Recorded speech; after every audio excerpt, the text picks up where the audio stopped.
Bien, vamos a iniciar con la clase 2 del módulo 2. En esta ocasión vamos a estar hablando sobre la aplicación psicofisiológica del sistema respiratorio.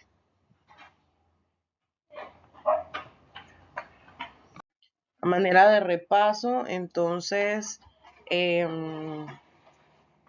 recordemos que desde el aspecto o desde el punto de vista de la fisiología de la conducta, los sistemas corporales no operan de manera aislada, sino que operan como parte de una red integrada en la que el cerebro interpreta estímulos, genera respuestas fisiológicas que son adaptativas. Entonces, la respiración es un sistema mixto, está regulado automáticamente por el tronco encefálico, pero también puede ser modulada voluntariamente por la corteza cerebral, creando una dualidad sobre la cual se basa su aplicación psicofisiológica.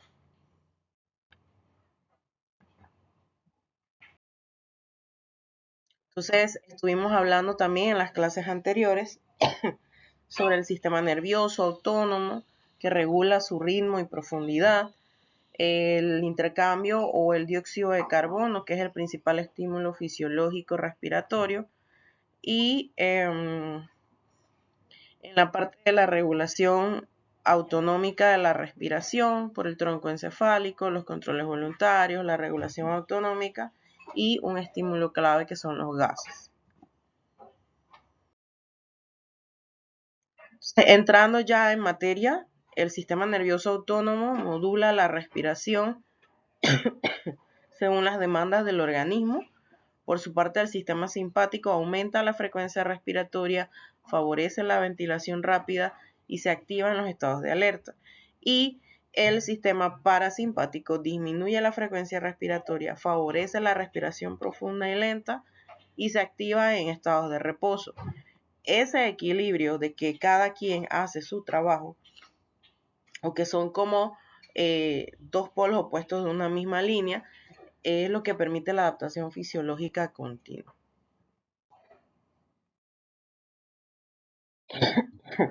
Ahora, ¿cómo influye el sistema nervioso central en los patrones respiratorios? El sistema nervioso central modula la respiración a través de diferentes niveles y los estados emocionales van a generar patrones fisiológicos específicos que incluyen los cambios respiratorios. Ahora, ¿cuáles son los niveles que juegan un papel específico y que trabajan en conjunto? El tronco encefálico, en la corteza cerebral, por ejemplo, tenemos el control voluntario. En el tronco encefálico, la parte del ritmo basal. En el hipotálamo vamos a tener la integración autonómica y la respuesta emocional.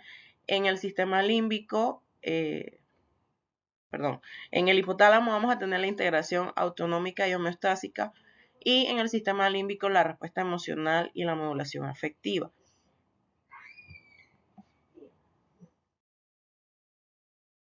En cuanto a los factores psicológicos y la respiración, los estados psicológicos van a producir cambios respiratorios reales y medibles sin la necesidad de un estímulo físico externo. La mente es suficiente para alterar la fisiología de un cuerpo. Entonces, ¿cuáles son esos factores? Estrés, miedo o cualquier tipo de emoción. Entonces, el estrés aumenta la frecuencia respiratoria, produce una respiración superficial. El miedo, por su parte, genera hiperventilación y prepara al organismo para respuesta inmediata. Y las emociones, entonces, modifican el ritmo respiratorio, afectan la profundidad respiratoria y son cambios que no requieren un estímulo físico real. Como había mencionado anteriormente, con el hecho de recordar o hacerse la idea de algo, ya puede haber un cambio adaptativo.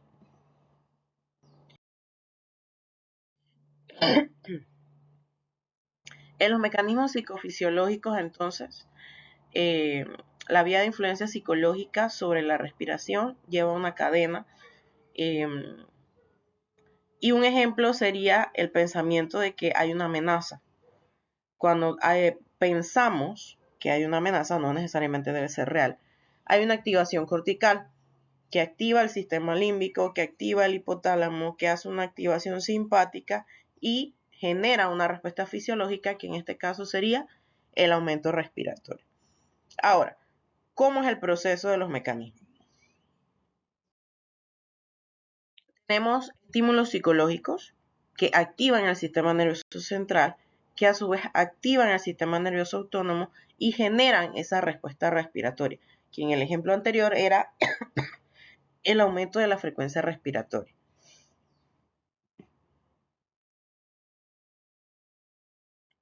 En cuanto a las alteraciones psicofisiológicas respiratorias, recordemos que como estamos hablando de un origen psicológico, se vuelven funcionales más no estructurales. Es decir, el ejemplo que les mencioné en la clase anterior, si mal no recuerdo, yo le hago todos los estudios a mi paciente.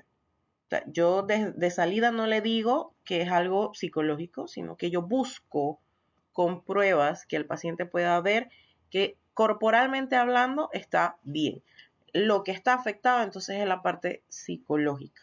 Y en base a eso entonces orientarle que no hay un daño orgánico, que no hay ningún problema con su cuerpo, pero que el impacto secundario a las emociones es real y que genera esos cambios clínicos que llevan a ese paciente a la consulta.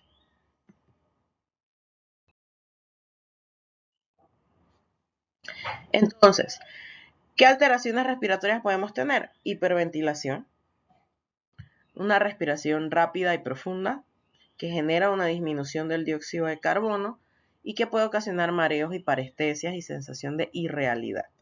Parestesias es esa sensación como de hormigueo.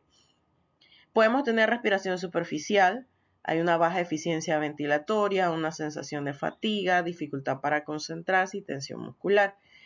Y también podemos tener desregulación respiratoria, que es un patrón irregular que está asociado a estrés crónico y hay un desequilibrio autonómico sostenido, lo cual genera que las intervenciones psicológicas tomen un tiempo estimado para ayudar al paciente. No es que en la primera intervención él va a sentirse mejor. En cuanto al control voluntario y la regulación emocional, una característica única de la respiración es su control consciente. Entonces, en base a eso, las aplicaciones principales serían la respiración diafragmática, las técnicas de relajación, la regulación emocional y eso entonces nos lleva a dar ciertos criterios. Cuando hacemos intervenciones tipo respiración diafragmática, podemos generar una respuesta activando el sistema parasimpático y reduciendo el simpático. En las técnicas de relajación, entonces, sobre todo esas respiraciones en las que uno cuenta, de que inhalo tanto, mantengo y después exhalo tanto. Y la regulación emocional, pues, permiten que el paciente reduzca la ansiedad y con el tiempo y la práctica aprenda a manejar el pánico. Entonces, algo importante respecto al control voluntario y su regulación es que desde el punto de vista de la psicofisiología, podríamos decir que la cognición puede modular directamente la fisiología.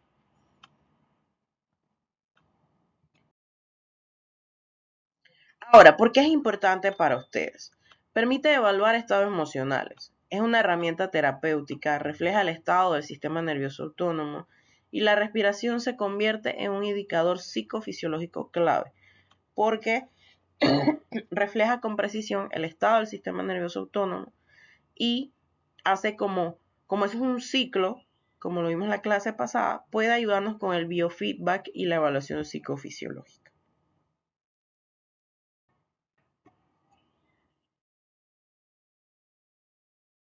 La respiración constituye un sistema altamente sensible a los procesos psicológicos. Cualquier estado emocional, cognitivo, conductual se puede traducir en una respuesta que usted va a ver y va a poder medir. y eso hace que el sistema respiratorio, después de, jerárquicamente hablando, el sistema nervioso central, se vuelva un indicador clave para alteraciones psicofisiológicas. Entonces, hay una regulación por el sistema nervioso central y el sistema nervioso autónomo que permite que todos los estados emocionales, cognitivos y conductuales se traduzcan en respuestas fisiológicas que vamos a ver. Entonces, todos esos procesos atraviesan una línea como de una línea jerárquica en orden y generan entonces esa parte de que si prendo o apago la respuesta respiratoria y cardiovascular, para entonces generar una respuesta de feedback o un ciclo como tal, donde entonces ya yo dejo de activar la respuesta. Vamos a ver algunos casos clínicos.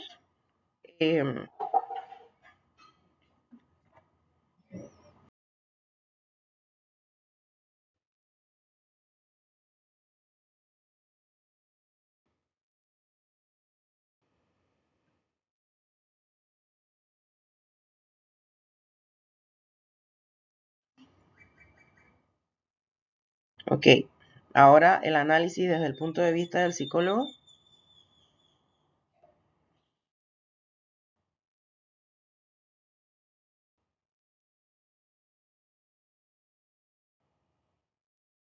Desencadenante.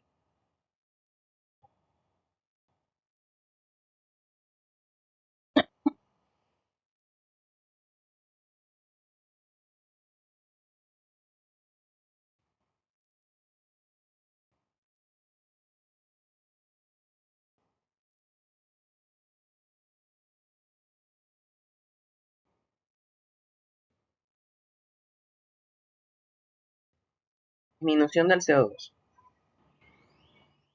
Ok, entonces, el mismo ejemplo anterior. Tiene un examen o tiene una evaluación importante en la universidad o en la escuela y el paciente se altera.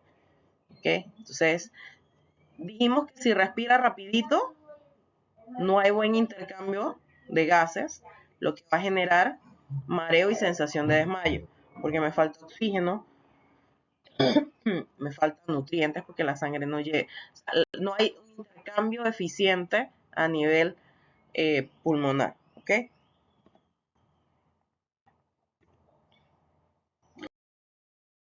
Entonces, ¿qué tenemos? Un paciente con hiperventilación anticipatoria. ¿Qué significa? Que hay una respuesta desadaptativa. El estímulo es cognitivo, o sea, desde que yo siento que me van a evaluar ya empieza el problema. No es algo físico, pero la respuesta fisiológica es igualito que si tuviese una amenaza real. ¿Se comprendió? Ok. ¿Alguien que lea el segundo caso?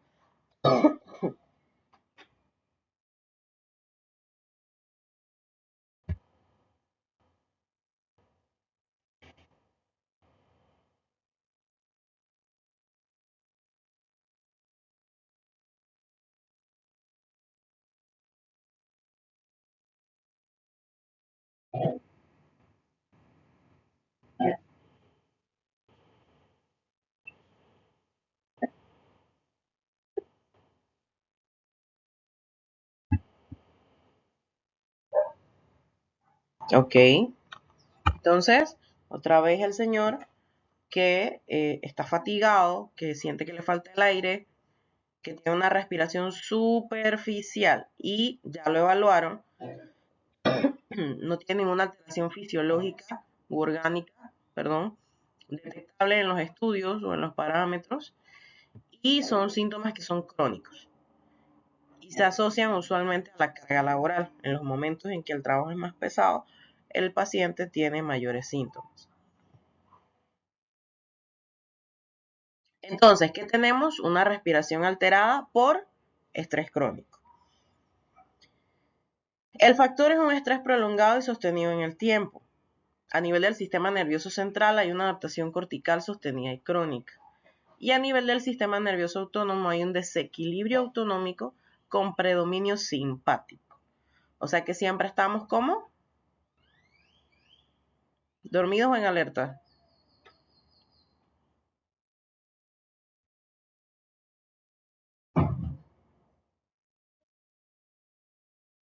¿Me preguntó o me dijo? Ah, ok, ok. Yo le creo. Bien, entonces, aquí pasa que hay una adaptación fisiológica inicial y que siempre está en alerta, una alerta, pero es algo crónico sostenido. Y este paciente de la clase anterior generó alteraciones cardiovasculares, o sea, aumento de la presión, y en este caso en la parte respiratoria, una respiración superficial, una respiración alterada, que pues claro, como es algo crónico, va a generar una respuesta desde el punto de vista biológico y también psicológico.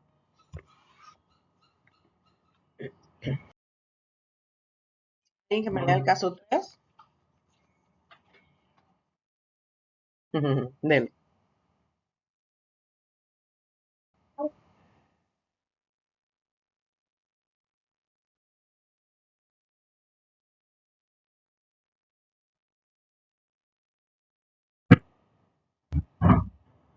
Correcto. El análisis.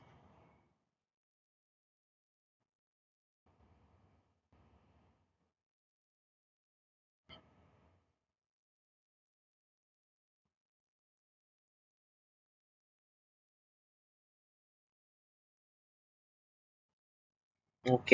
Apréndanse cómo estamos desarrollando los casos, porque así viene el taller. Entonces, claro, una de las intervenciones psicológicas que ustedes pueden utilizar y que son bastante efectivas son las terapias de respiración. Ya sea que usted lo mande a respirar, ya sea que usted lo mande a imaginar un lugar lleno de paz, lleno de luz, con brisa, el sonido del mar, lo que usted le quiera decir al paciente. Entonces, cuando el paciente siente la amenaza, él empieza a visualizar, a respirar o a tratar de mantener esa ilusión de paz y luz y sonidos placenteros.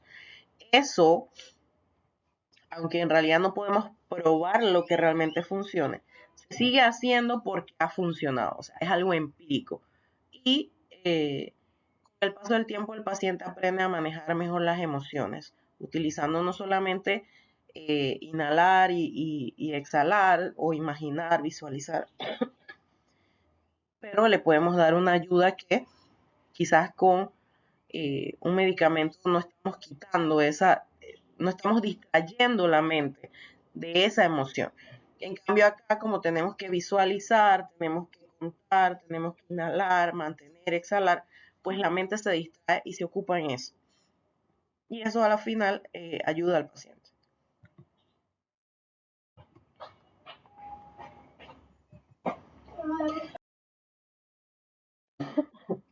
Bien, vamos a ver entonces los tres sitios juntos. En el caso de anticipación, entonces, en la anticipación, pues, porque viene un examen o una prueba, una evaluación, el sistema nervioso central activa las respuestas de la corteza y el sistema límbico, generando una activación simpática y desencadenando una hiperventilación desadaptativa. El estrés crónico por estrés laboral prolongado hace que el sistema nervioso central genere una activación sostenida. El sistema nervioso autónomo tenga un desequilibrio autonómico, generando como resultado una ventilación ineficiente, que era superficial.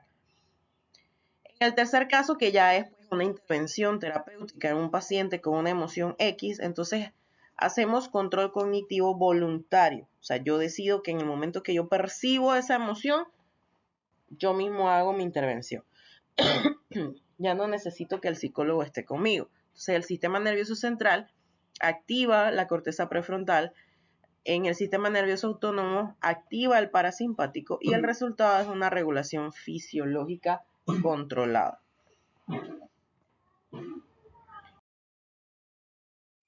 Entonces, recordemos que el modelo psicofisiológico es algo completo. Nosotros tenemos pensamientos o emociones que generan a nivel del sistema nervioso central una respuesta en cualquiera de estas cuatro líneas que involucra tanto la vía simpática como la vía parasimpática, dependiendo si yo me acuerdo que tengo que respirar o si yo me acuerdo que tengo un examen, ¿no? Entonces, eso es lo que va a desencadenar las respuestas favorables o desfavorables a nivel fisiológico. Ahora, recuerden siempre que todos estos modelos psicofisiológicos trabajan cíclicos. Debe cerrarse el ciclo. Si el ciclo no se cierra, entonces tenemos ya respuestas crónicas.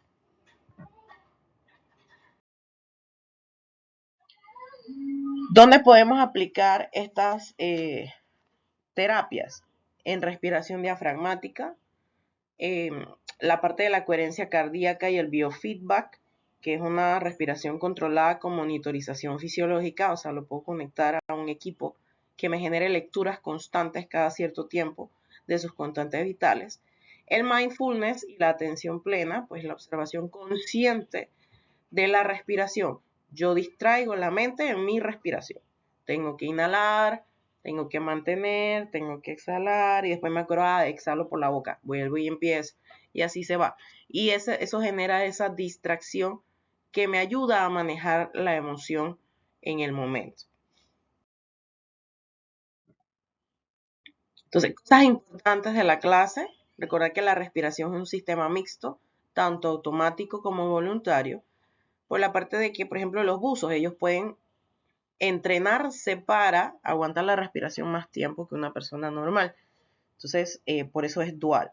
Los estados psicológicos alteran la fisiología, cualquier emoción, estrés, miedo, modifican el patrón respiratorio porque la mente es suficiente para generar cambios adaptativos.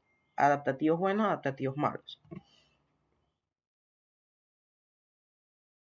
La cognición puede regular el sistema nervioso autónomo porque el control voluntario de la respiración demuestra que el pensamiento consciente puede modular la actividad autonómica y la respiración es un indicador clínico que nos permite evaluar cómo está el paciente en la parte psicofisiológica.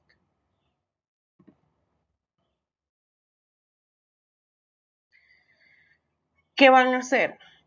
Revisen los casos que hemos visto con anterioridad, van a tratar de identificar las cadenas psicofisiológicas y reflexionar sobre posibles estrategias de intervención. Obviamente, en los casos que son ya intervenciones terapéuticas no, pero en los otros sí. Ahora, vamos a recordar, esto lo mencioné en la clase. ¿Pueden explicarme por qué la hiperventilación produce mareo?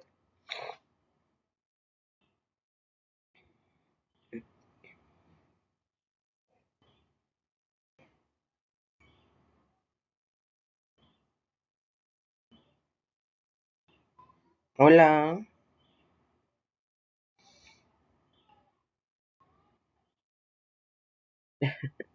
¿Puede explicar por qué la hiperventilación produce mareo?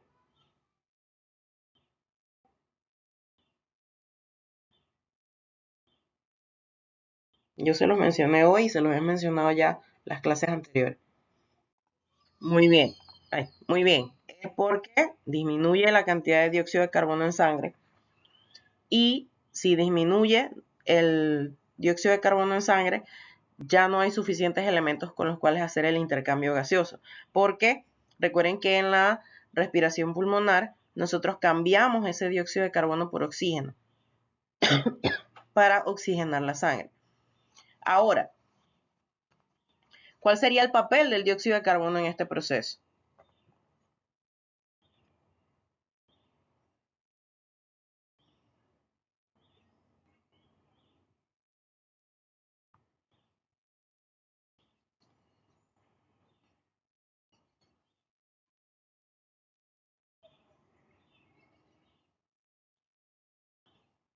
Hola.